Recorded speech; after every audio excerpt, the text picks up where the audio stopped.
Alright guys, this is an AE86 Toyota Sprinter Trueno in the iconic Panda paint. It's got aftermarket wheels on it, and it's got a slightly modified engine. We're going to take this one for a spin now.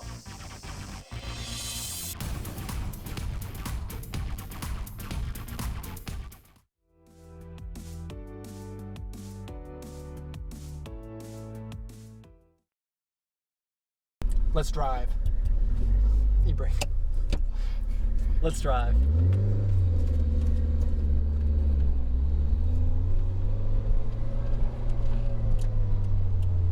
Okay, pull off onto the road here and start.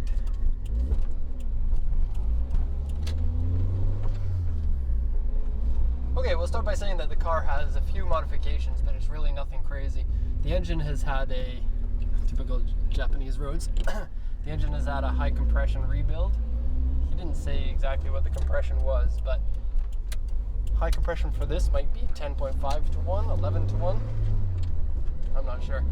Short shift throw on the shifter, aftermarket suspension and wheels. And it's already hot in here. Yeah, it didn't take very long. But it's kind of a humid day out here and warm anyway. I saw that the AC compressor had been changed. So it's a bit of a shame that these roads start off as being really tight, Japanese typical roads. The car rental place isn't near any mountain passes, and so we kind of have to drive in the city for these ones. Plug the engine. It's a short shifter. That's why I didn't say anything. And no power steering, because the ones in the US are all power steering. Is that right, Paul? I think. I'm actually not sure. I know they can get the manual racks and stuff. We have a little child playing in the middle of the road for whatever reason. The mom's standing right there. There's an 8.6 in the forest right there. Yeah, so there's two of them actually. That's weird. So yeah, I guess like initial impressions. You have a lot of experience with these cars, and I do not. I have oh, this is where we're going. No signal. I have semi-owned two of them, and when I say semi, I mean my wife owned them when she was my girlfriend, but I used to drive them on a daily basis. And I mean, this one is kind of a different car. Let me just see how. Because you own those in Canada, right? Not you had North American ones, not. Yeah. The engine feels very similar, but the lack of power steering makes it feel very different in that respect. Too hot to live in here. Rolling down the windows. Just a little bit, yeah. Get a little airflow anyway. Yeah, so I drove these for about 2 years, and they're one of my favorite cars. Being able to drive one in Japan, especially a Japanese spec version of it, is very cool. There aren't a lot of differences. There are some aesthetic differences on it, but other than that, you have a slightly more powerful engine, about 130 horsepower. But this one here may be up to about 140, 150. And here we are at the stoplight. Yeah. It's just the way it's going to go for these cars that we're doing from this place. Right. There's a new 8.6 over there. There is. I wonder about the comparison of this to that. Since this is the Heritage, I think we'll have to test drive one of those maybe. And you know what? I saw the AC compressor had been replaced, so I'm hoping that the AC is actually working. Are we going to test the AC? Yeah. In-car review, testing the AC. Testing the AC. It's funny because the AC on 8.6s almost never works. This one doesn't feel like it does either. And in Canada, almost none of them had AC because it's so cold there, nobody needs it. Right. Yeah, this feels like it's blowing air. The two air. that we had didn't have any AC in them. It's actually automatic AC because, I mean, you can set the temperature that you want, but it doesn't work. Yeah, it's not working. So, yeah, screw that. Cheap man's version of AC is roll down the windows and drive fast. But we can't drive fast. So yeah, I mean, these things, manual locks, manual windows, manual steering, they're like, it's no wonder that these cars are considered like kind of real driver's cars, right? I mean, they're relatively lightweight and it's a very raw kind of Japanese driving experience. Right. Especially with the no power steering. So this was kind of a thing in Japan and possibly in Europe, but it never took off in Canada and the US, in that cars would have no power steering for the purpose of giving you a more direct steering feel in the cars. But it just makes it really difficult to park the cars. And to Japanese people who want a good handling car, to them this was a compromise that they're willing to take. But because this wasn't really a thing in Canada or the US, I think that, you know, very few cars ever had no power steering. Can you think of any? Like 80s cars that just didn't have power steering? I mean,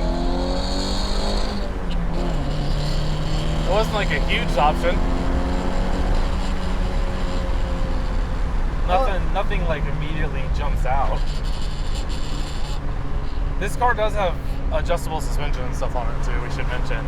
So it does rattle a bit when he goes flying down the roads, and the car's all the 86s I've ever been in rattle a bit. You can feel everything, and it's clunky and whatever. It's interesting talking about the. I'm not peeking in the mics here. Talking about the new 86 versus the old one. I mean, you know, cars got so much more nice, right? And Right. more of like for casual drivers instead of like sports car drivers. That it's interesting. I mean, nowadays only the most hardcore of purists would buy something like this. Right. You know, like people who don't have experience being in these cars, I think, compare it to what they're used to, and it is completely different, which is no wonder. I mean, we know a lot of grassroots kind of drifters and drivers and stuff, and these are always second cars. They're not usually daily drivers by choice. You know, I think that's part of the engineering. I mean, they're great to drive, but like the rattling, the manual, everything, the whatever, it's just, you know, that kind of fun kind of wears off after not too long. And they're so expensive these days too. Like this one here, the guy there said it's boroi, which in Japanese means it's falling apart or it's trashy. Actually, the condition is not too bad. We've got some cracks in the dashboard, which are really common for these, but it's got all the dashboard pieces, which is very rare. It's got all the carpeting. It doesn't have the rear seats taken out. It's actually got really good condition rear cards. Actually, in the passenger seat's okay, but the driver's seat's been replaced with the Recaro. That has happened. The Recaro, like SRD or whatever that one's called, the standard adjustable bucket. So we should let you drive next. That's nice. I'm gonna find a place to pull off, and then you can drive.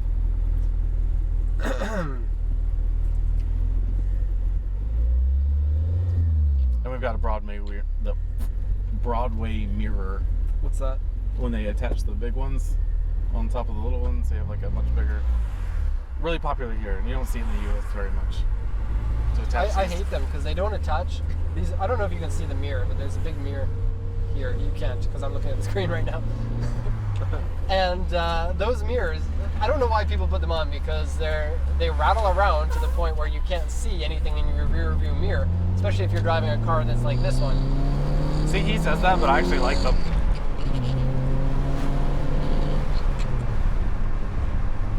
It's nice to drive this car and you can floor it for a good 6 seconds without going over the speed limit. Right. It gives this impression with all the noise and the rattling and the lightweight that like you're flying, but then you look down and you're like, oh, I'm only going 60 kilometers an hour. All right, time to switch. All right.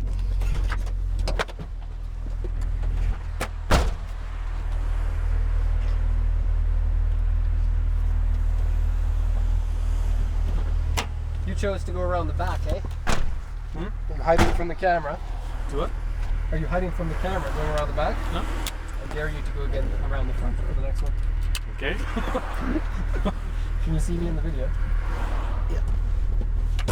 I've got to adjust. Is this your first time driving one of these? This is not my first time driving with these, but I don't drive them. I haven't driven them very much.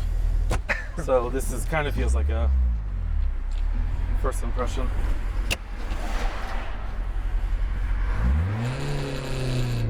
Ooh. 5,000 RPM start. Yeah. Wasn't that bad. Well, you don't want to stall it on video, right? You have to tell me where I'm going too. Awesome. The reason why I wanted to switch is so that you can find the way back. Oh, great. Well, it's actually that way, but that's okay. I'll just go down It's that here. way? Yeah, I'll go down here first, though. So, I mean, I do have experience driving older kind of manual cars, right? I owned an S30Z for a long time, and, you know, I've driven plenty of them. But, yeah, I mean, the first thing that jumps out at you when you jump into it is that it feels very mechanical. The steering feels very mechanical. You can feel the light weight of the car, like even just kind of zooming back and forth here on the road a little bit. Like, it's very in touch, especially off the center. It feels really good. So... characteristics of this car when it's starting to drift. You see, here's the thing. A lot of people think that this is the best car you can get for drifting, especially people who have never gone drifting before. But in a drift car, what you want is relatively high power and a long wheelbase so that you can maintain your slide. And this car doesn't have either of those. You have a short wheelbase and you've got a kind of pathetic engine by today's standards. And the engine feels sporty, but it's not fast. And so I think that it gives the car a good feeling while you're driving it, but I think there's a lot of confusion there. People think, I'll get an 8.6 and I'll start driving, but I don't think that that's something that is really what you should do. Like, if you're going to start driving, Paul, what kind of car would you, like drifting, what kind of car do you think is better? S13. Even now? Even now. I mean, so here's what's interesting, okay? Ken Gushy. I can't tell you what the source on this is. I just remember seeing it. Did you just make it up? No. But Ken Gushy started driving that new 86 from, was it Gretty? Yeah, the Gretty that sponsors him. So when he started driving it, he actually said in an interview once that he actually prefers drifting in his old S13 because while the handling in the new 86 is very good, because it's been built to be sort of an every person's car, that it just doesn't have the steering feel that he likes. Is his car an actual 86 or is it like a tube? No, it's the new GT86. Right. Sorry. What I mean is, do they take a real car and then make it into a drift car, or do they? Yeah. His was a real car turned into a drift car. So I mean, it had a lot of that stuff done to it, but still the basis of all that stuff was the same. So I think the point stands though is that some people like the older cars because of steering feel. So it's a trade-off, right? It depends on your personal style. I mean, the thing about these is you can, with the factory engine in it, like if you've got the 4AG, you can go 100% all the time, right? I'm not checking my messages here. I'm actually looking for the map. This is our first car we're taking out in an area we don't know very well. We have to hit up a gas station. I need to go left and go around, and then I don't know where the gas station is though. So yeah, a minute ago you could probably hear me like getting used to the throttle. It's very touchy, like compared to what you might be used to. I'm gonna turn left here because I think this is the correct direction. Start navigation. Go? Yes, you were supposed to go left. Yeah, and the gas. That felt right. Oh no, U-turn. U-turn? Yes, the navigation was confused. It's the complete opposite direction of which way we're going. Great. You know, we'll just go down this road. Turn left. It says turn left, then turn left, i.e. do U-turn. Oh. The navigation has better manners than to ask us to U-turn. I'm gonna go down this little side street and then go up. You know what's funny? These videos are supposed to be like 12 minutes at the high end. We can cut some of it. So yeah, I mean, I really like these because, like I said, it's a very mechanical feeling drive. But would I want one every day? No way. There's an elementary school in front of us. Yeah, I'm gonna try and run over some kids before we. You know what's funny? When we bought the 86, this was back in 2001. We bought the first one. And during that time, like I got into the car, and my initial impressions at that time were this car is so modern and so quiet and so refined. And it's funny to hear you say basically the opposite now, and that just goes to show how much things have changed over time. At that time, like you could barely hear the engine from inside of the car, and that was a rare thing. Well, how fast, right? I mean, this is mid 80s. This isn't 1960s. Right. Mid 80s, and then already by the time you get to even the late 90s, you're talking about the R34 GTR and some of that stuff. I mean, that's I was just comparing it to the cars that I owned, which were like a 1978 Celica. Oh. Celica. Celica. I'm gonna get a shirt that says Celica on it. Turn right. Okay. This lady is going to get run over. Yeah. Don't run her over, Paul. I'm gonna try not to. Because we're on video right now. Yeah. We can't post this if you run her over. Right. That's 10 points, but we can't let anybody know it. Where's the want me to go? Straight? Yeah, go straight, and we got 8 minutes before we get there, so we really will need to cut out some of this video. We're gonna have to plan a way to go to the gas station and then make it back there in 10 or 12 minutes. Right. Well, I Or noticed just- when you or gave just me the end car, up it was at at the 8 gas minutes. station. It was at 7.5 minutes. Whatever.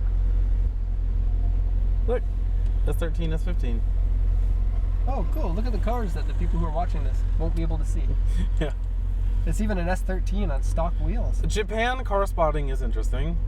See, I wonder if the throttle response, well, does it feel normal to you? Because to me that feels really sensitive, and I'm wondering if that's part of the engine rebuild. Does it feel like normal throttle response for an 86 to you? Yes. Oh, well, there you go. I wouldn't really know.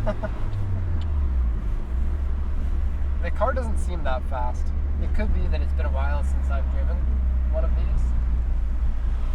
But I guess I'm spoiled by cars that are faster than 130 horsepower. Also, the car's not fast, it's quick. And so if you're on a tight road and you're keeping your RPMs between like 4,000 and 8,000, this is a quick car. It's just not like a highway cruising style of quick car. You know, this is the first car that I learned how to heel and tow on. Really? Yeah, and then Straight? since I stopped driving it, Straight? yeah, straight for a while. Yeah, navigate for me.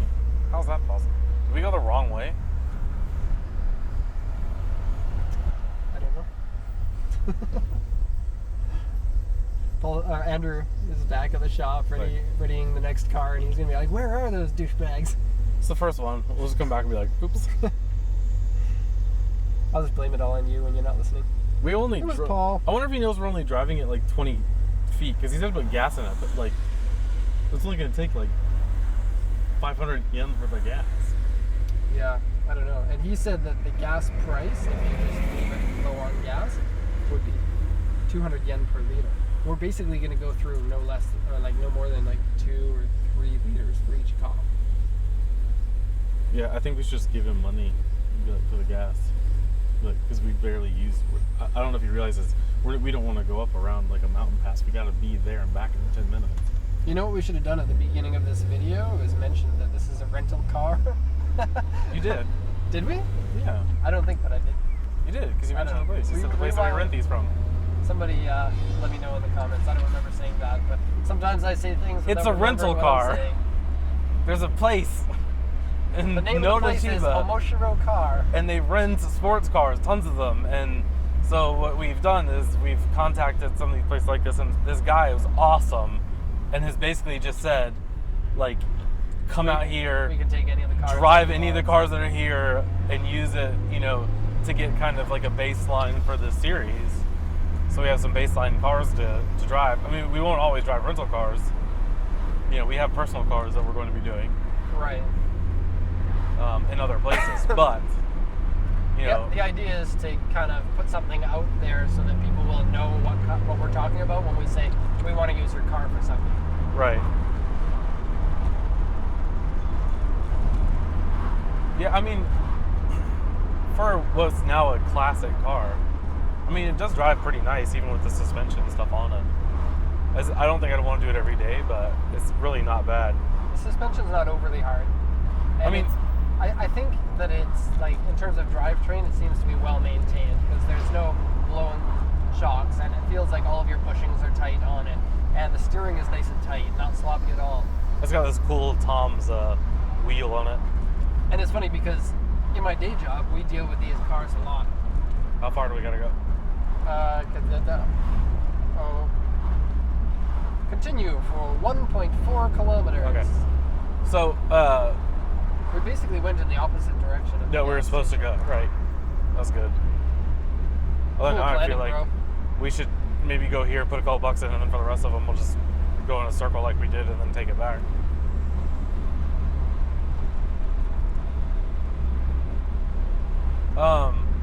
I'll tell you what this car makes me want to do, is it makes me want to go to a track.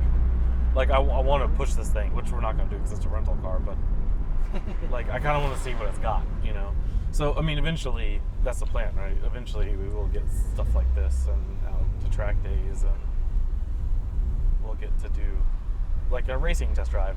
But this series isn't for that. This series is for how do they drive, you know, normally. Miniature car reviews and first impressions. Right. So there's a lot of shaking and rattling, and everything feels very mechanical and not very well soundproofed, and you know, all that kind of stuff by today's standards. I think it's fine. I don't know. You've said a couple of times that you wouldn't want to daily this. I would have no problem. But then again, this is better than the Sunny truck that I really want to buy right now to be my daily. Yeah. This is like a high quality luxury car compared to the Sunny truck. I mean, you could daily this. It's just, you know, I guess compared to other stuff that I've owned or stuff that we can get, like, it wouldn't be ideal. I imagine that my wife wouldn't be happy riding in this all the time. You know, it's funny. My wife said, I don't know if I should call her by her name or not. My wife said that she wants to buy Our another wives one of have these. secret names, and we're not going to tell you what they are. And the funny thing is, she said, I want to get another 86, and it was me who decided that we're not going to do that. Why did you decide not to? Well, the car is a tin can, and if you get into an accident, everyone in the car dies. And I've got kids, and don't want them to die in a car accident. So there are reasons not to buy one. This is usually not what car guys think about when they're thinking about buying a car, but if your kids, I mean, until you have kids, you don't really understand what it's like, I think. So really nice ones of these go for like, what, $1 million yen roughly, maybe a little less, maybe a little more, depending on at this day and age, right? So in Japan, and so $1 million yen is about $1,100 US. 11,000. I'm sorry, yes. 11,000. 11,000. 11,000, which seems very expensive.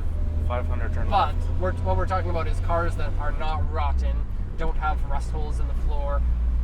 Turning soon. Continue. You want to see? Oh yeah. Okay. Engines that work, like cars that you could use as a daily driver for track. Well, here's my cars. question: Is this car in this day and age worth that money to you? No, it's not. The only reason you would want to buy one of these at the moment is if you're buying it for the style over what you get for your money. It's as simple as that. I see it. Because it's an Ineos. Yeah. Okay. Because if you spend that much money, you can get a way faster, way nicer, way better conditioned car. So you really have to decide. Anyways, that's going to be the end of this video here. So I hope you enjoyed. This is actually our first time shooting. I'm not sure if this will be the first one up on the channel, but This is the first one we did. first one. So thanks for coming along. Thanks for driving with us. We need to think of something cool to say at the end of the video. Nah, we're better off when we're lame. Peace, brother. Yeah. That's so stupid. Peace out.